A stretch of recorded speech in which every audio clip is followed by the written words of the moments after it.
On en vient, et je laisse la parole à Maya Kari, à un certain nombre de délibérations ayant trait à la politique de la ville. Merci, Monsieur le maire. Permettez-moi, avant de délibérer, de réagir aux propos de mon voisin en tant qu'adjointe à la politique de la ville et au quartier populaire. Je ne peux pas quand même laisser dire que la moitié du 18e ne serait pas des quartiers. Ce qu'a dit mon voisin tout à l'heure, je pense que 93 000 habitants du 18e qui habitent en quartier populaire et en quartier politique de la ville seraient très vexés de s'entendre dire que là où ils aiment vivre, là où on nous dit en permanence d'élus, j'aimerais rester à la Goutte d'Or, j'aimerais avoir un logement à la Goutte d'Or, j'aimerais rester dans mon quartier Porte-Montmartre, j'adore Marc-Zormois, j'adore mon quartier, voilà, se sentirait très vexé de ces propos. Après, nous ne nions pas qu'il y a des difficultés dans nos quartiers, et il y en a dans tous les quartiers de France et de Navarre, des difficultés à des niveaux, Laissez-moi parler, Monsieur Granier, je n'ai pas du tout réagi à vos propos. Vous avez parlé des quartiers populaires en long, en large depuis tout à l'heure, alors qu'on avait d'autres, les délibérations portaient sur d'autres sujets. Je n'ai rien dit, j'ai été silencieuse. Voilà. En tout cas, je ne pouvais pas laisser dire que nos beaux quartiers, qui sont source d'énergie, de créativité, de solidarité, puissent être réduits, même pas à des quartiers. Alors, la DDCT 34, c'est une délibération relative à l'accompagnement tout le long de la vie des habitantes de l'arrondissement qui ont un parcours personnel et familial lié à la migration. J'insiste sur cette idée du tout au long de la vie parce que, comme certainement vous le savez, l'État ne souhaite plus et ne finance plus les projets liés à l'apprentissage du français, à l'accès au droit. Alors, l'apprentissage de français, l'État ne le finance que pour celles et ceux qui sont en France depuis moins de 5 ans. L'accès au droit, l'État ne souhaite quasi plus financer les projets d'accès au droit. Il ne souhaite financer que les projets d'accès à l'emploi, ce qui est extrêmement réducteur. Nous, avec Anne Hidalgo et Éric Lejoindre, nous pensons que les familles, les individus qui ont un parcours lié à la migration ont besoin d'être accompagnés de longues années.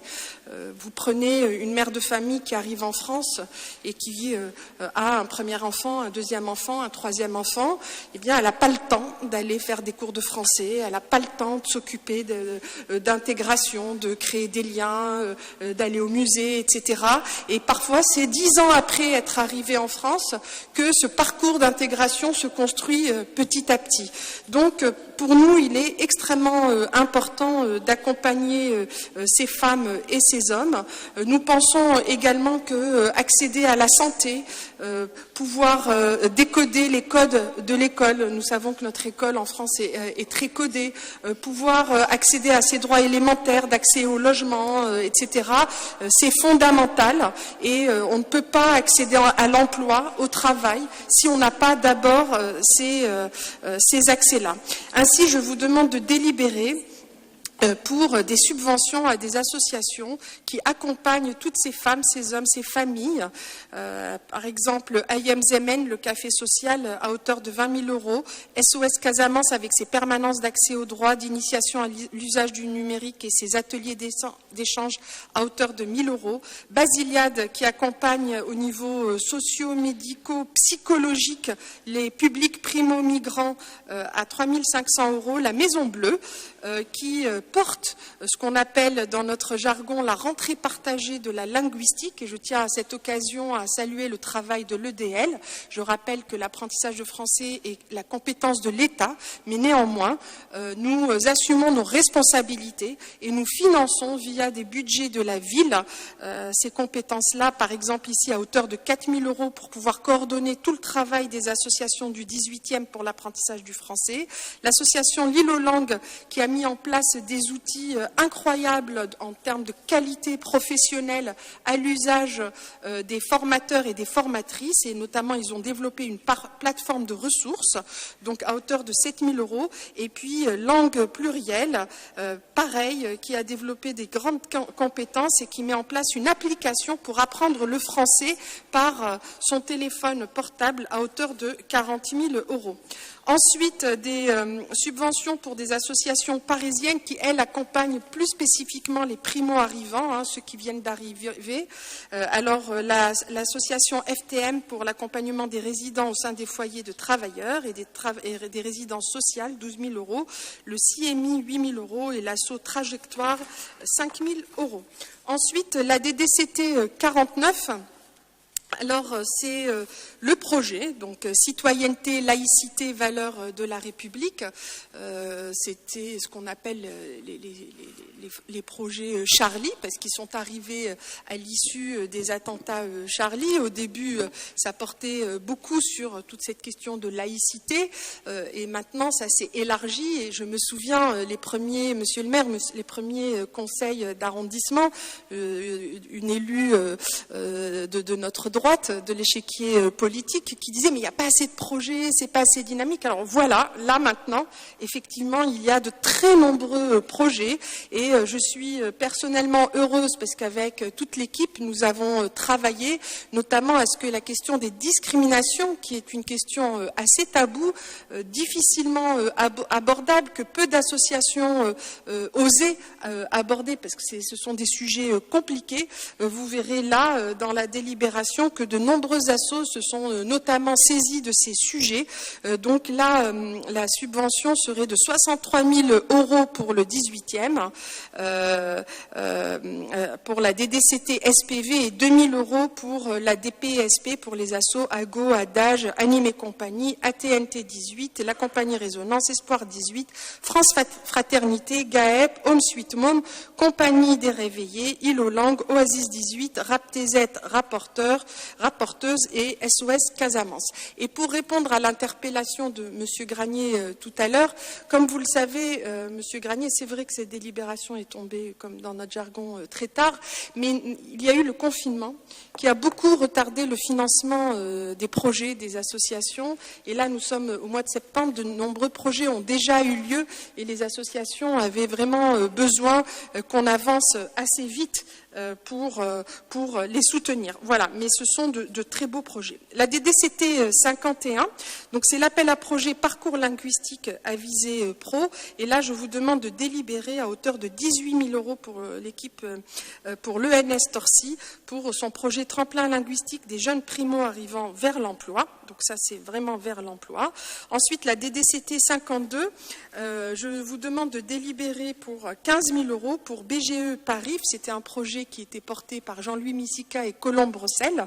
Et c'est un soutien à des projets d'emploi des jeunes. Monsieur le maire, nous avions été à la Goutte d'Or à la présentation de tous ces beaux projets. Donc il y a 220 porteurs de projets qui ont candidaté. 19 créations d'entreprises ont été enregistrées et 678, c'est énorme, 678 porteurs de projets ont été au total orientés vers les bonnes structures pour qu'elles soient aidées, même si leur projet ne rentrait pas dans ce cadre-là. Ensuite, la dernière délibération, la DDCT 53, c'est une subvention dans le cadre de la ligne budgétaire projets économiques locaux. Donc je vais vous demander de délibérer à hauteur de 5 000 € pour Melting Cop. Et cher Afaf Cabellotto, le projet PTCE que vous avez longtemps porté, que nous avons porté ensemble, fait des petits, puisque Melting Pot est un petit peu le même type de projet, plus sur Porte de la Chapelle dans le 18e et qui a vocation à s'étendre sur tout Paris. C'est un projet de soutien à l'entrepreneuriat des migrants dans le domaine du textile, parce que de nombreux migrants ont des compétences avérées au niveau du textile et nous avons des gros besoins à ce niveau-là à Paris. Et pour finir, 8 000 € pour l'association que tout le monde ici connaît bien, Extramuros, pour ses chantiers d'insertion dans le domaine du bois. Merci beaucoup Maya Akari. L'occasion aussi pour de saluer les nombreuses associations qui ont participé à la réunion de présentation de l'appel à projet à laquelle nous étions avec Anne-Claire Boux et qui a eu, je crois, un grand succès ici dans le 18e et j'imagine aussi dans les autres arrondissements parce que finalement ce dynamisme associatif il sert aussi les quartiers dits en politique de la ville. Sur ces 4 délibérations, je crois que donc Monsieur Granier, alors Madame Giudicelli voulait dire un mot. Est-ce qu'il y a d'autres demandes de Monsieur Honoré, Monsieur Sissoko? Oui. Merci, monsieur le maire. Attendez. D'abord, Madame Giudicelli, ensuite Monsieur Honoré, ensuite Monsieur Sissoko, et j'ai vu une autre main, mais je ne sais plus. Et pour conclure, Anne-Claire Boux. Allez-y. Ok, très bien. Non, en fait, il y a déjà deux éléments d'introduction pour justifier l'urgence de la chose, à savoir Charlie Hebdo. Charlie Hebdo, donc c'est donc la menace terroriste qui est derrière cela. Et donc, on sait très bien que, conformément à ce que l'État, en l'occurrence le SGDSN en charge, a dit sur cette menace, c'est qu'elle est permanente et durable. Donc on ne va pas décider qu'il y a une urgence sur une problématique qui est très longue, de même que j'ai envie de dire les politiques de prévention, d'exclusion, de discrimination, tout ce qui en gros en fait fait partie de tout ce qu'on a listé ce soir, c'est-à-dire toutes les associations qui sont financées font de la lutte contre l'exclusion, font de la lutte contre la discrimination, font des politiques d'intégration, tout ce que vous soutenez. Eh bien, c'est exactement en point commun et en transversal, précisément les objectifs de cet appel à projet. Donc, je considère que, je dirais que, est-ce que c'est un nouveau filon pour financer des associations qui ont déjà, pour les 2/3, elles existent déjà sur d'autres projets, dans le même ordre de thématique.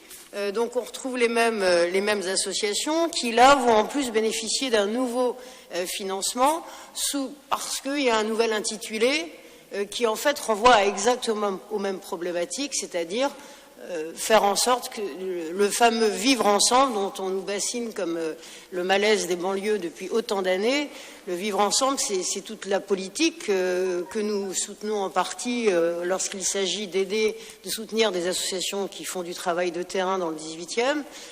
Mais là, donc, on peut s'interroger sur la pertinence de cet appel au projet, ce qui voudrait dire, ce qui vient mettre en creux, en cause, l'ensemble des travaux, des actions qui sont menées par les associations qui mènent ce combat et que vous soutenez depuis des années. Donc, c'est un premier point.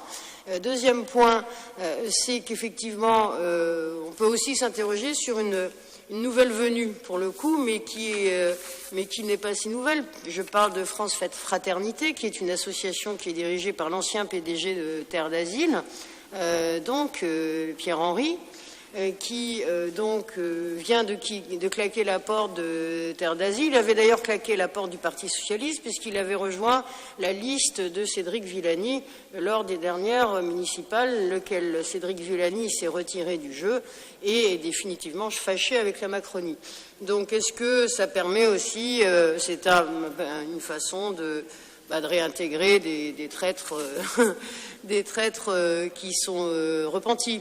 Donc, en gros, nous, on s'oppose au vote de cet appel, au financement de cet appel au projet, qui n'a aucune pertinence et qui vient en redondance sur les actions que vous-même vous soutenez déjà. Voilà notre position. Merci. Christian Honoré.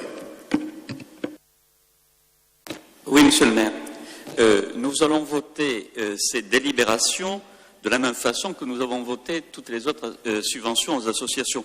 Je voudrais vous faire la même demande que nous avions fait à la mandature précédente, c'est-à-dire d'avoir un document dans lequel seront indiqués, alors la dernière mandature c'était en fin d'année, je crois que c'est une bonne solution, où sont répertoriées les différentes subventions données par association, puisque vous savez qu'une association peut recevoir une subvention à titre personnel, dans le cas d'une action particulière ou dans le cas d'une action collective, en particulier pour ce qui concerne la politique de la ville. Donc je crois que ça serait bien que l'on refasse le même procédé que ce qui avait été accepté à ma demande dans la mandature précédente. Je vous remercie. Merci. Anzouman Sissoko. Oui, merci, monsieur le maire.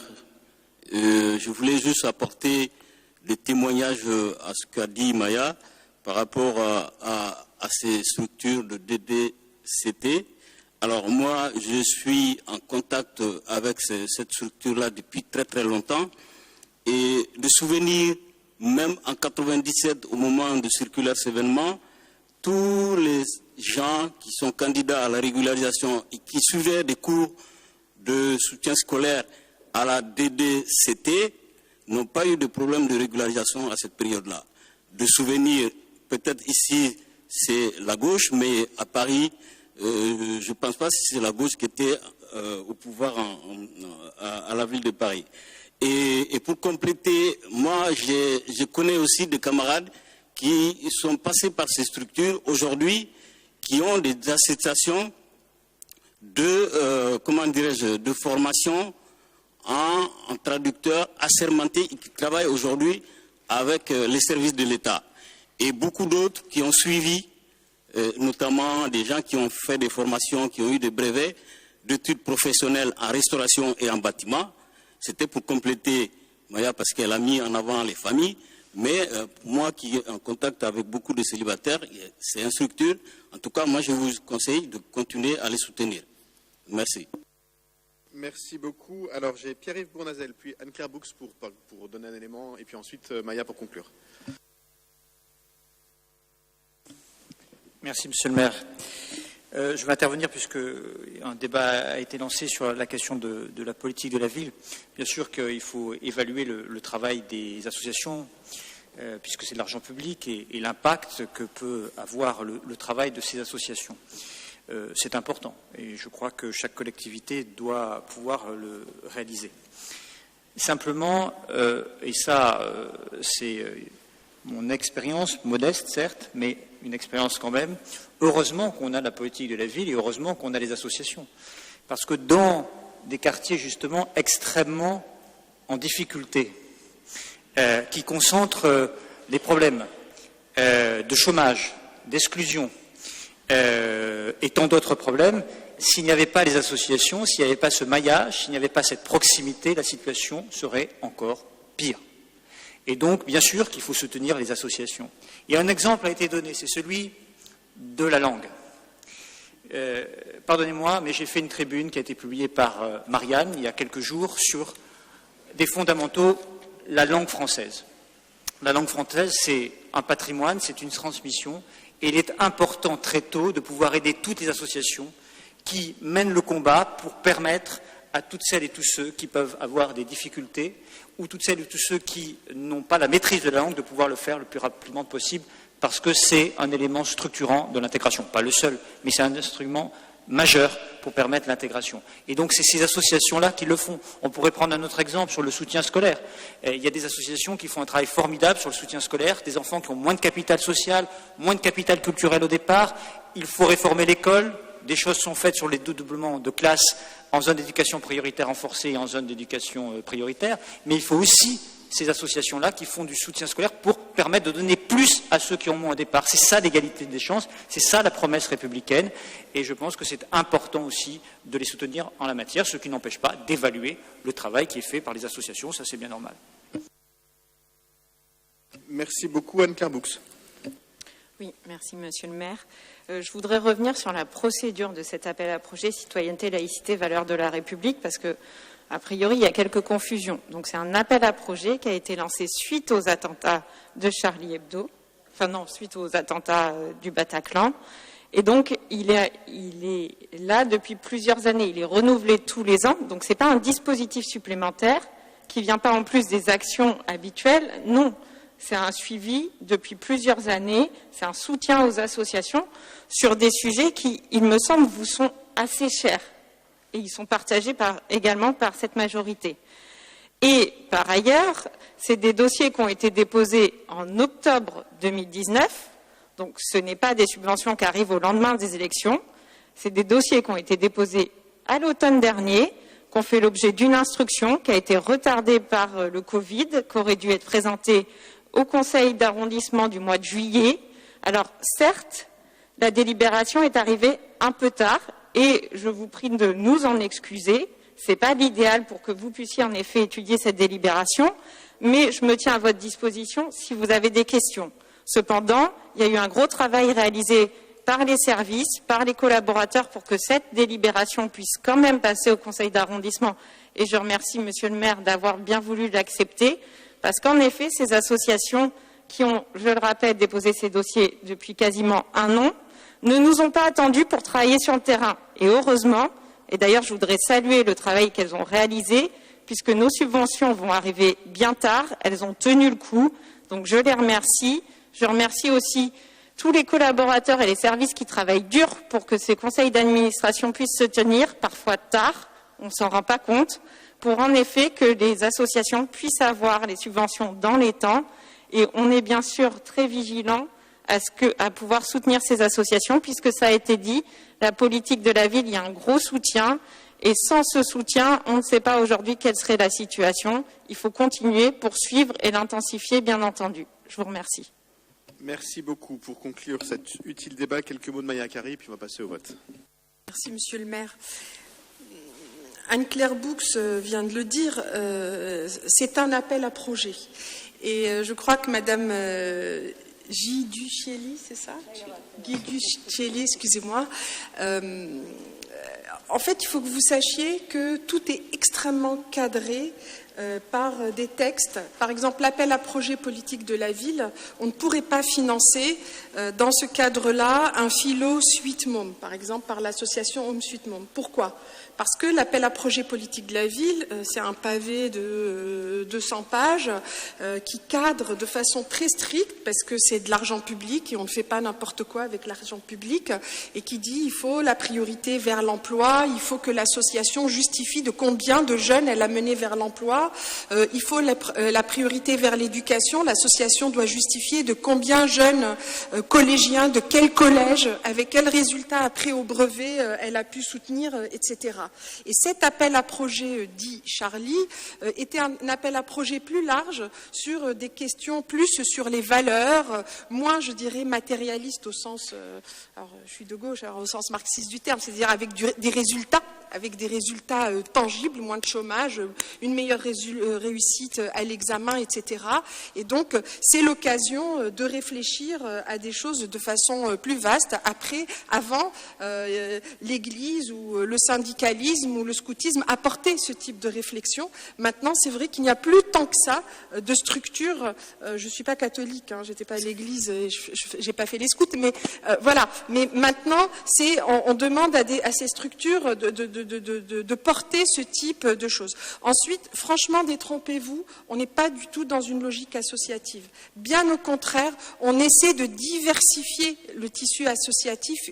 Et avec mon collègue Jean-Philippe Davion, on y a beaucoup travaillé sous l'ancienne mandature. Vous prenez l'association Home Suite Môme, là, qui est présente dans cet appel à projet, la Compagnie des Réveillés, RAPTZ, Rapporteuse, ce sont toutes des jeunes associations qui amènent une fraîcheur, de nouvelles logiques. Et nous, on est preneurs de nouvelles associations dans leur diversité. Et comme le disait, le rappelait Anne-Claire Boux, le circuit, il est très, très balisé. Il y a des collaborateurs, il y a des fonctionnaires de la ville qui ne sont pas politisés, et tout ça se fait dans un cadre vraiment très strict. Le maire a rappelé tout à l'heure l'appel à projet politique de la ville que nous avons lancé mercredi dernier. C'est 300 associations qui présentent un projet, et quand nous menons nos claps, c'est une table, et autour de cette table, il y a 50 personnes. Et c'est un processus qui dure 6 mois, 7 mois, très long. Et donc, on essaie, dans la mesure du possible, d'être honnête, d'être rigoureux, et de ne regarder que la logique projet et la question du résultat, ce qui n'est pas simple. Voilà, ce n'est pas tous les jours facile, et je suis d'accord avec Monsieur Honoré, et nous allons y travailler. Il faut vraiment qu'on arrive à avoir une vision globale des financements d'une association donnée, et les financements, ils ne sont pas que de la ville de Paris, ils sont aussi de l'État et de la région. Merci beaucoup.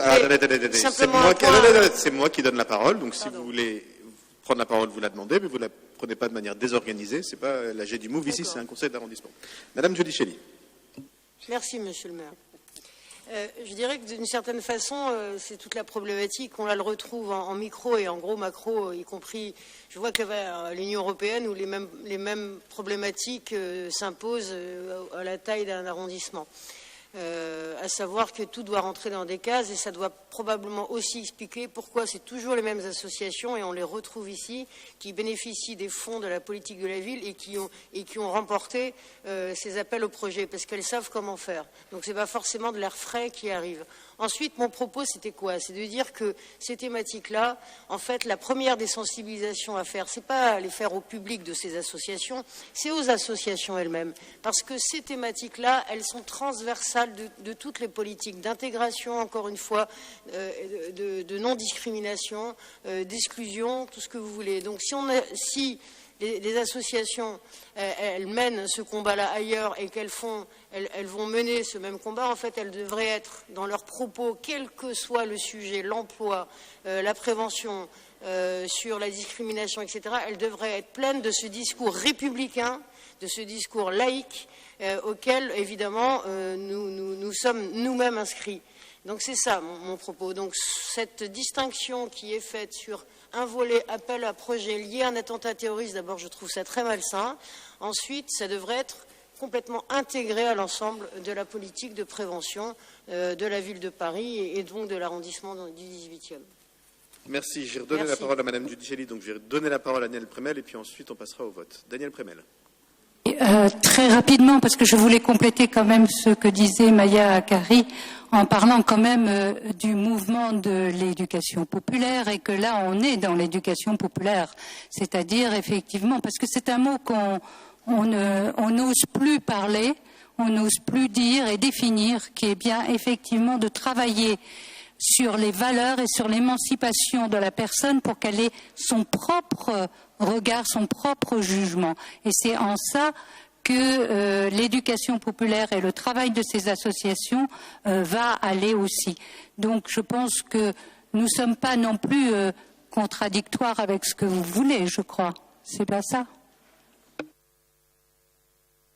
Bien, alors, je vous propose qu'on passe au vote sur ces délibérations. J'ai laissé un long temps de débat sur ces délibérations, même s'il s'est un peu éloigné du cœur du sujet qui était abordé. Et je rappelle que les délibérations que nous votons ce soir ne sont pas la somme de tout ce que nous engageons en matière de politique de la ville ou en matière de soutien à la vie associative.